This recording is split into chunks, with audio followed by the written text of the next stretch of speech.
Começar falando do CEO do Flamengo, o Paulo Dutra, que prevê lucro de 30 milhões com o Maracanã em 2025, e ele disse também que sonha com o naming rights no estádio.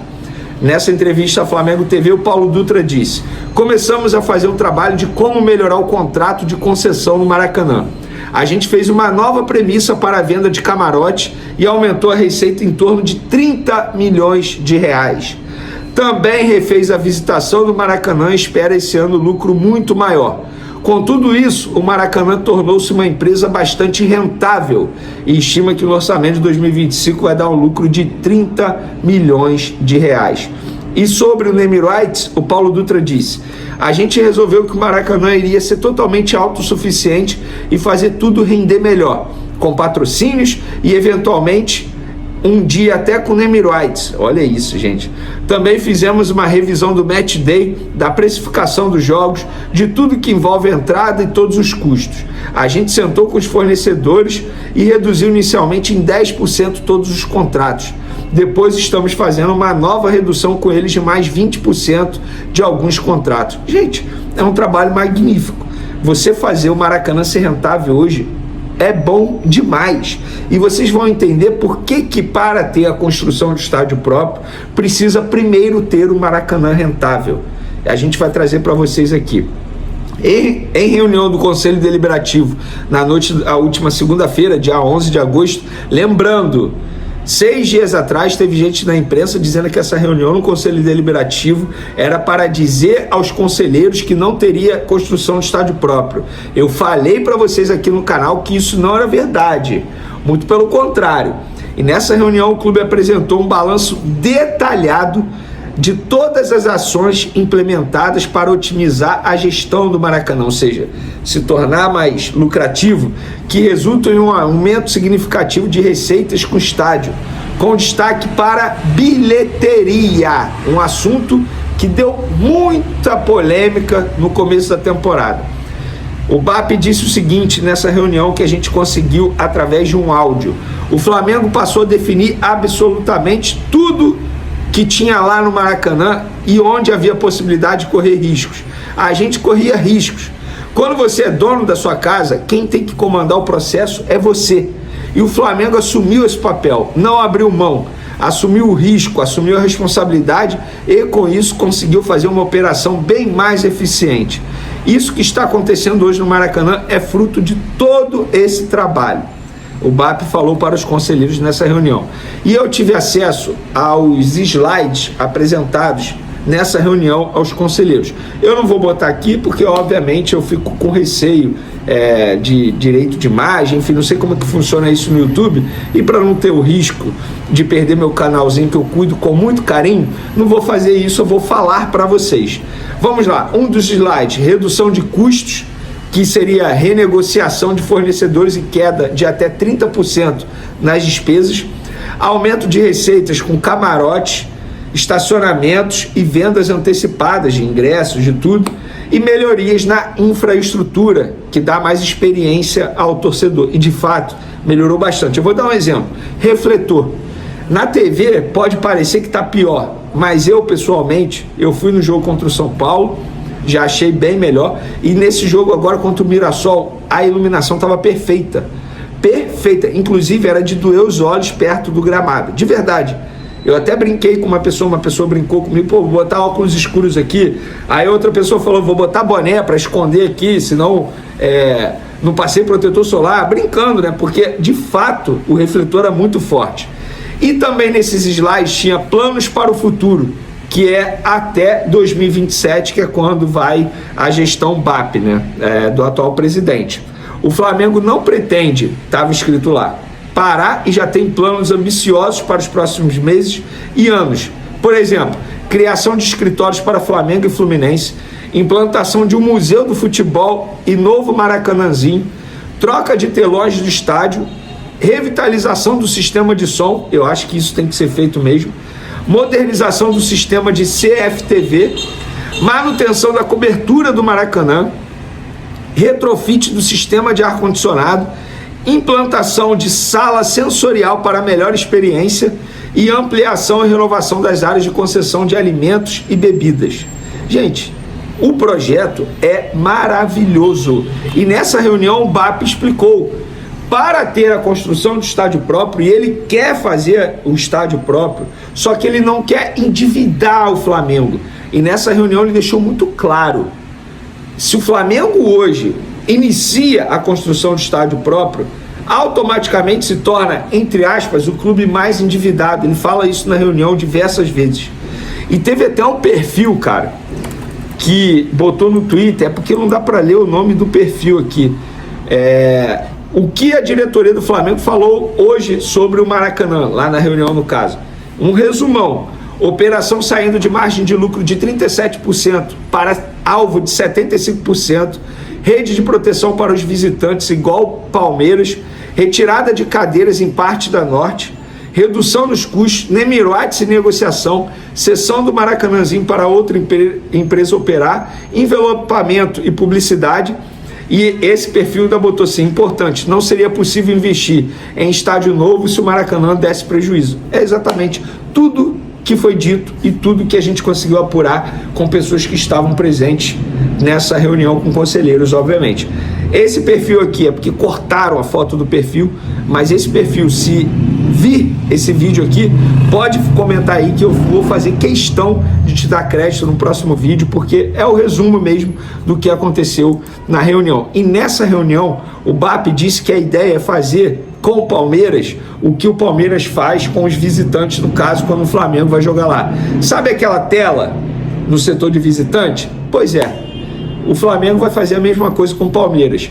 A ideia é fazer ainda esse ano, mas aí depende de autorização, de pessoas envolvidas. Não é algo simples, tá? Se a gente chegar e botar a tela, não é assim. Mas o Flamengo tem sim essa intenção, e se não for esse ano, vai acontecer a partir da próxima temporada, com certeza. Isso ficou muito claro na reunião. Então, gente, assim, o Flamengo já é enorme com esse projeto aí, e assim, todo mundo elogiando a reunião do Conselho Deliberativo. Todo mundo, seja conselheiro da situação, da oposição, ou, sei lá, que é neutro, todo mundo falando, cara, incrível, Vene, nunca foi algo tão bem relatado como foi feito nessa reunião do Conselho Deliberativo. E que fique muito claro, tá? Não é só o BAP que está fazendo isso, é o BAP com seus pares, e é um trabalho que vem sendo feito há muito tempo, com a participação de muita gente. Começou lá em 2013, na gestão Eduardo Bandeira de Mello, passou pela gestão Rodolfo Landim e agora chega na gestão do BAP. Óbvio, Landim na última gestão, acho que não estaria dando tanto foco assim no Maracanã, acho que estaria dando mais foco na construção do estádio próprio. Como iria ser feito, a gente não sabe, mas fato é que agora a gestão BAP está fazendo o Maracanã ser muito mais rentável, visando a construção do estádio próprio. E essa bobagem, quando o Flamengo, quando não tem jogo, piora, porque aconteceu uma semana ou outra com o Tite ou com o São Paulo. Gente, isso não significa que vai ser sempre desse jeito.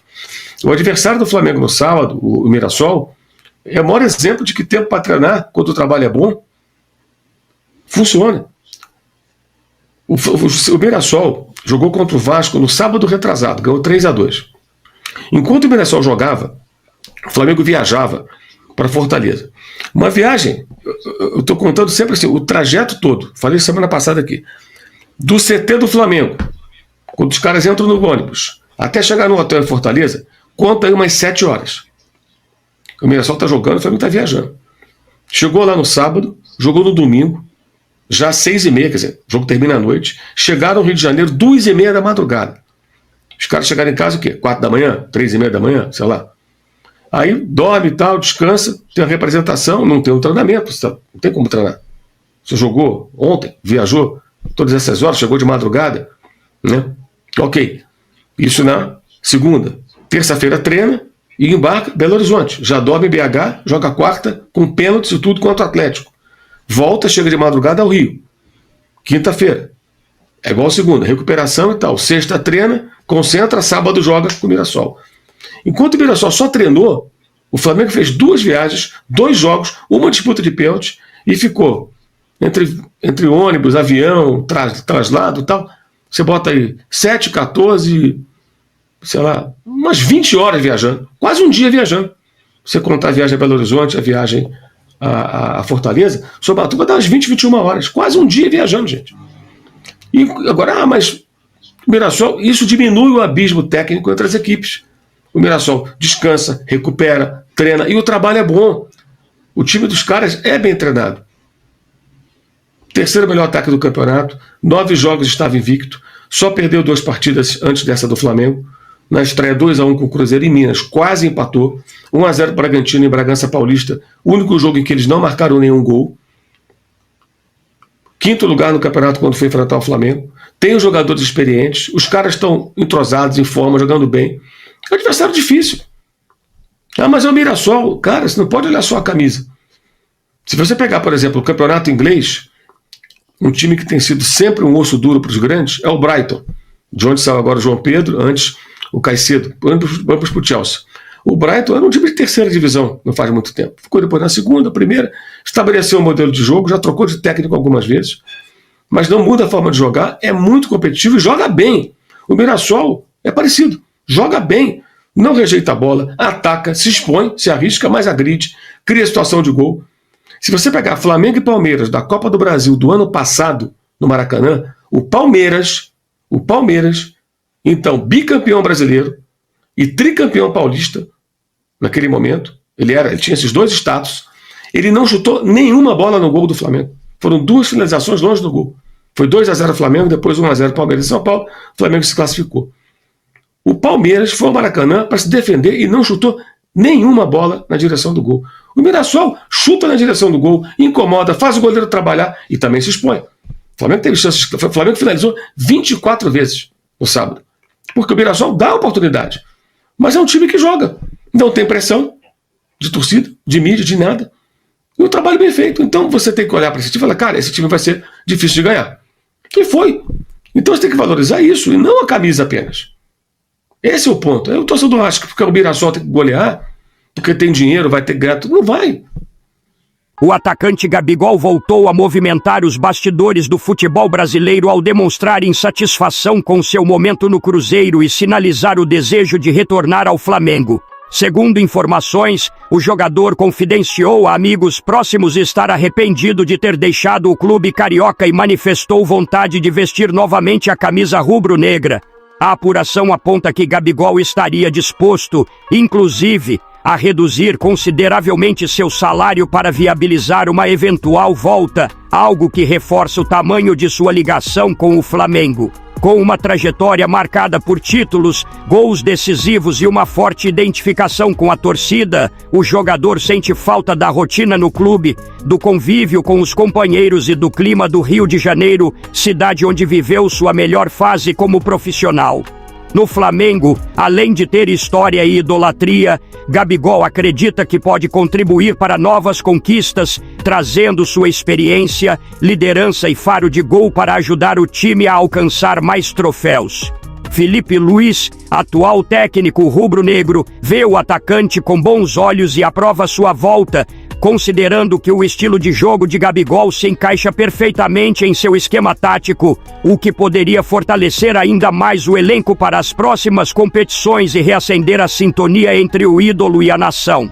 Gabigol é bastante decisivo, isso não podemos negar, mas sua atual fase não é das melhores, ele não conseguiu se firmar de titular no Cruzeiro, por opção técnica, mas todos nós sabemos do que ele é capaz. Agora eu quero saber a opinião de vocês. Você aceitaria o retorno de Gabigol para o Flamengo? Sim ou não? Deixe sua opinião no comentário. Não esqueça de curtir o vídeo e inscreva-se no canal para não perder nada do Flamengo. Até a próxima e saudações rubro-negras.